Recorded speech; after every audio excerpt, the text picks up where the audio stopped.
We often talk about respect the child as a person. Here's what it looks like.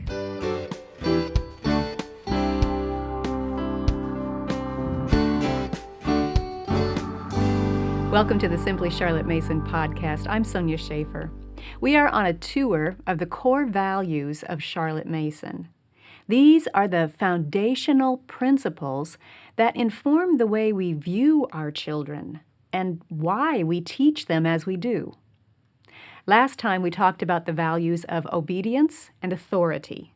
We looked at how those two responsibilities are natural, necessary, and fundamental to any orderly society and to our home schools. But Charlotte Mason wanted to make sure we did not abuse our position of authority.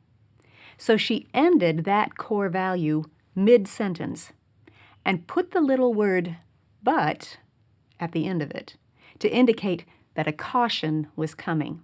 Here's how it's worded. The principles of authority on the one hand and of obedience on the other are natural, necessary, and fundamental, but, and that brings us to the core value we want to discuss today, respect. Yes, authority and obedience are necessary, but these principles are limited by the respect due to the personality of children. The child is a person, core value number one, just as you and I are persons. We all have a mind, a will, emotions, and desires that are similar in many ways, and we must respect that personhood in our children, even as we fulfill our responsibilities of authority and obedience. So what exactly is respect? The dictionary highlights several facets of respect. The first shines the spotlight on our feelings toward that person. We admire the person because of his abilities and qualities and achievements. So in our situation, we believe that the child has possibilities, core value number two. And we are quick to notice and highly value growth in all areas of his personhood. We've already talked about that aspect at length. If you haven't yet listened to the Possibilities episode, I encourage you to do that. It is the second and third facets of respect that we want to focus on today. The dictionary goes on to define those aspects as having a due regard for the feelings, wishes, and rights of others, and being careful not to harm or interfere with their personhood. That sounds nice, but what does it look like? Well, Charlotte gave some very practical examples, and they all boil down to this. There's a difference between natural motivation and controlling manipulation. We need to be careful that we don't confuse the two. Charlotte pointed out that we've crossed the line into manipulation when we try to control our children through fear, through love, and by our suggestion. If you've ever watched the movie Miss Potter, you've seen a vivid illustration of manipulating a child through fear. In the movie, young Beatrix and her little brother have a nurse who tries to scare them into good behavior. She's constantly telling fearful stories about some creature who comes to carry off little children, and especially those who dare to get their clothes dirty. Respect does not turn a child's fears against him, nor use those fears to manipulate his behavior. Charlotte also mentioned manipulating through love. Children are born with a desire for their parents' love, and withholding that love in order to control their behavior crosses the line into manipulation. Yes, when a child breaks trust or rebels against a parent, there is a resulting estrangement in that relationship, and he should comprehend his parents' disapproval. But even as that child experiences that parent's disapproval, he should never have cause to question her love for him. I love how Charlotte described a similar situation in the first chapter of Formation of Character, in which a mother tried to help her little boy overcome a bad habit of pitching a fit. One day, after he had a tantrum, he wanted to go back to life as usual and just ignore that his outburst had even happened. But his mother knew that he needed to come to a place of understanding how much those tantrums were hurting him and those around him. So she did not go along with his plan to resume life as usual after he had calmed down. She remained silent and unresponsive. But here's the key. It was not a sullen, cold silence that could make him doubt her love. It was not a turning of her heart away from him. Rather, when he looked at his mother's face, here's how Charlotte described it. He saw love which could not reach him, and sorrow which he was just beginning to comprehend. Respect offers unconditional love, even when correcting a child's behavior. The third manipulation tactic that Charlotte warned against was using suggestion or influence to try to control a child's behavior. As a child grows, he should begin to make choices for himself. That's part of being a person.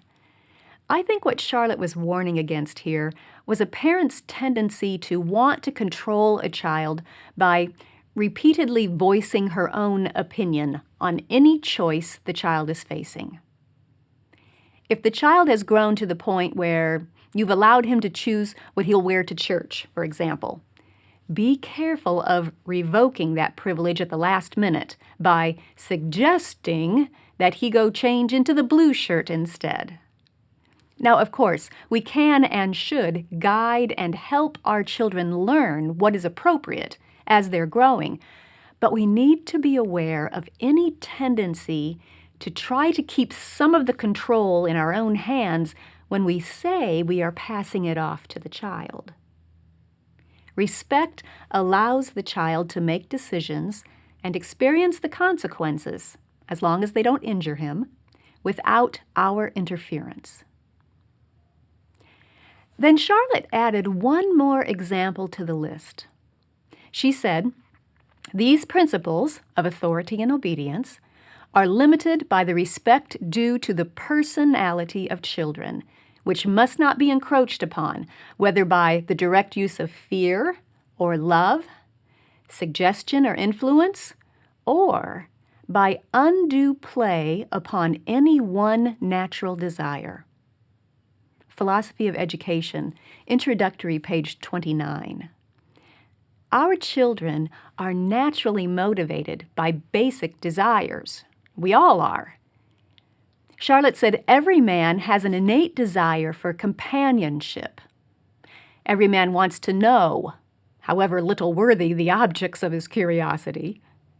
We all want to stand well with our neighbors, however fatuously, silly or pointlessly we lay ourselves out for esteem. We would, each of us, fain be the best at some one thing, if it be only a game of chance, which excites our emulation, our efforts to match or surpass someone else. And we would all have rule, have authority, even if our ambition has no greater scope than the rule of a dog or a child affords. Formation of Character, pages 70 and 71. The desire for companionship, for knowledge, for esteem, for being as good or better than someone else, for power, each of those desires plays a natural part in all of us. They all, to some degree and in some situations, motivate us to learn and grow as persons. Taken together, they can form a balanced whole. But if we start overemphasizing any one of those desires, we throw that balanced approach out of alignment. That's why Charlotte had such a low view of grades and competition in the schoolroom. Most schools put all the emphasis on grades and competition to try to motivate the students. But that lopsided motivation does not show respect for the child as a whole person. And in some instances, it can even cross the line into manipulation. Respect encourages each child to learn and grow as a whole person in alignment with who he is, rather than how he compares to anybody else. Charlotte has already given us several practical applications of what it means to respect the child, but let me wrap up with two of my own. First, teach the child, not the curriculum. Don't let anyone or anything dictate what your child must learn and when. Yes, curriculum can be helpful, but keep in mind that we usually tend to cross that line into manipulating when we're trying to make a child fit a predetermined agenda. When we feel the pressure that he is behind, it's easy to start pushing and trying to force things. But if we're going to respect each child, we must use curriculum simply as a tool. Don't let it dictate to you or your child. Make the curriculum fit your child. Don't try to force your child to fit the curriculum. Second, avoid the comparison trap.